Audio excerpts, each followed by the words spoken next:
বাংলাদেশে থাকা অবৈধ ২৬ লাখ ভারতীয় নাগরিককে বহিষ্কার করতে হবে। ভারতকে দেওয়া সকল একতরফা সুবিধা, রেল, ট্রানজিট করিডোর ও বন্দর ব্যবহার স্থগিত করতে হবে। পররাষ্ট্র মন্ত্রণালয় থেকে বারবার বাংলাদেশকে হুমকি পর্যন্ত দেওয়া হয়েছে। ২০০১ সাল থেকে ২০২৪ সাল পর্যন্ত প্রায় ২,০০০ মানুষকে গুলি করে সীমান্তে হত্যা করা হয়েছে।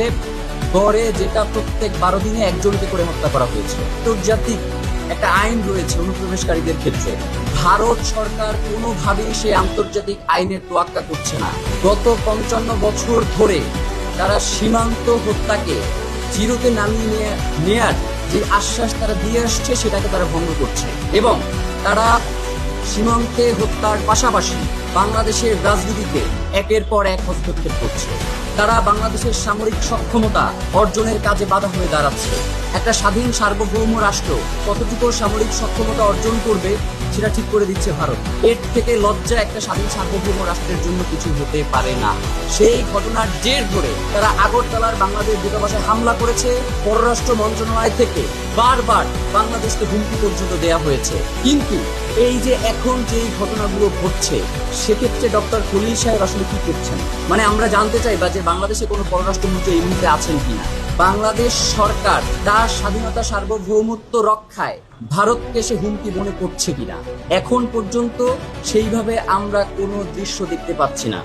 আমরা আজকে ইনকিলাব মঞ্চের পক্ষ থেকে ৭ দফা দাবি ঘোষণা করছি। ভারতীয় হাইকমিশনারকে তলব ও কঠোর কৈফিয়ত। অবিলম্বে ঢাকায় নিযুক্ত ভারতীয় হাইকমিশনারকে পররাষ্ট্র মন্ত্রণালয়ে তলব করতে হবে। ভারতের রাষ্ট্রীয় মদদে মুসলিম নিধন, মসজিদ ভাঙচুর এবং শুভেন্দু অধিকারীর মতো উগ্র ব্যক্তিদের উস্কানিমূলক ও সাম্প্রদায়িক বক্তব্যের কড়া প্রতিবাদ জানাতে হবে এবং এর আনুষ্ঠানিক কৈফিয়ত আদায় করতে হবে। ভারতকে দক্ষিণ এশিয়ার স্থিতিশীলতার জন্য হুমকি হিসেবে চিহ্নিত করে জাতিসংঘ এবং ওআইসিকে জরুরি আলোচনার প্রস্তাব পাঠাতে হবে।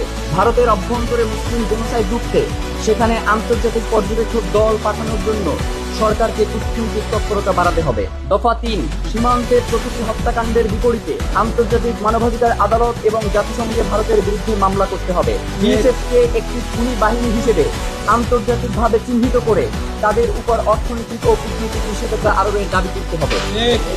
আগামী ৭ই জুন শুরু হতে যাওয়া জাতীয় সংসদের বাজেট অধিবেশনে ভারতের উগ্র হিন্দুত্ববাদী সহিংসতা ও সীমান্ত হত্যার প্রতিবাদে সর্বসম্মত নিন্দা প্রস্তাব গ্রহণ করতে হবে।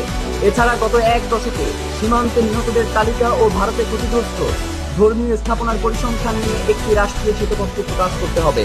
ভারত যতক্ষণ পর্যন্ত সীমান্তে হত্যা শূন্যে না আনবে এবং মুসলিমদের জানমালের নিরাপত্তা নিশ্চিত না করবে ততক্ষণ পর্যন্ত আদানি চুক্তি সহ ভারতকে দেওয়া সকল একতরফা সুবিধা, রেল, ট্রানজিট করিডোর ও বন্দর ব্যবহার স্থগিত করতে হবে।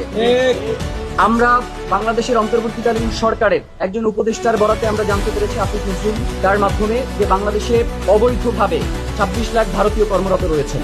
বাংলাদেশে থাকা অবৈধ ২৬ লাখ ভারতীয় নাগরিককে বহিষ্কার করতে হবে এবং বাংলাদেশ থেকে উগ্র হিন্দুত্ববাদী সংগঠন সমূহের কর্মকাণ্ড নিষিদ্ধ করতে হবে।